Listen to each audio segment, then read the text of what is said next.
It's time for Advent, so let's light some candles. I'm in my pajamas today because I think it ties in with the devotional reading. But I could say that it ties in with the devotional reading. We'll just go with it. Pajama pants. Here we go. Day 10 of the North Point Advent Devotional Read Along. Zephaniah 3:14 through 20. Sing for joy, daughter of Zion. Shout loudly, Israel. Be glad and celebrate with all your heart, daughter Jerusalem. The Lord has removed your punishment. He has turned back your enemy. The King of Israel, the Lord, is among you. You need no longer fear harm. On that day, it will be said to Jerusalem, do not fear, Zion. Do not let your hands grow weak. The Lord your God is among you, a warrior who saves. He will rejoice over you with gladness. He will be quiet in his love. He will delight in you with singing. I will gather those who have been driven from the appointed festivals. They will be a tribute from you and a reproach on her. Yes, at that time I will deal with all who oppress you. I will save the lame and gather the outcast. I will make those who are disgraced throughout the earth receive praise and fame. At that time I will bring you back. Yes, at the time I will gather you. I will give you fame and praise among all the peoples of the earth when I restore your fortunes before your eyes. The Lord has spoken. Zephaniah 3:14 through 20.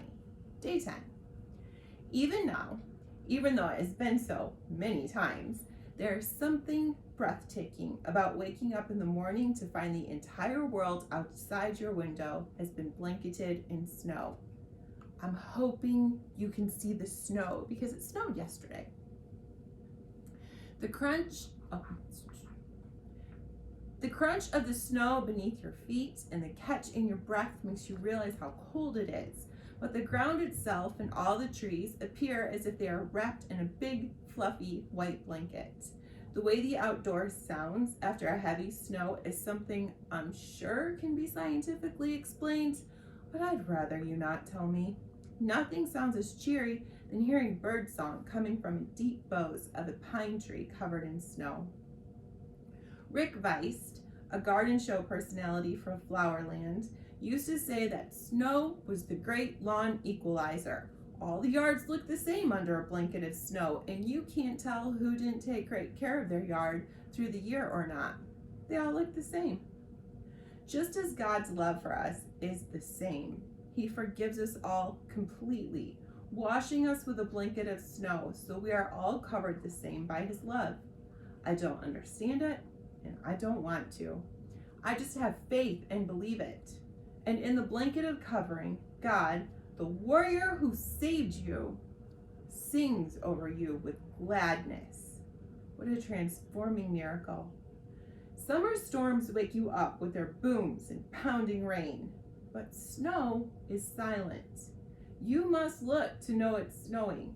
We can awaken startled to a snow-covered world that covers all our homes, blankets our trees, piles and fluffy mountains on our bird feeders, and covers our tracks. Snow touches every bit of the outdoors, just as God's love quietly covers, touches, and transforms every aspect of our lives. When children crawl sleepily out of bed and wonder why there is a snow day, you laugh and you point out the window and watch with delight as their eyes get wide with wonder. The sleepy child you can barely drag out of bed on most mornings is now rushing for all the winter gear to go romp and play in the snow. All our days, God is quietly loving us. He is singing over us in gladness. He is blanketing us in delight. All we need to do is open our eyes expectantly to see the wonder of it all. Prayer. God, help us to look and see how you are quietly loving us, how you are the warrior defending us, how you delight in us in song. In all this, God, help us to look expectantly to you as you wrap us up in the blanket of your transforming love.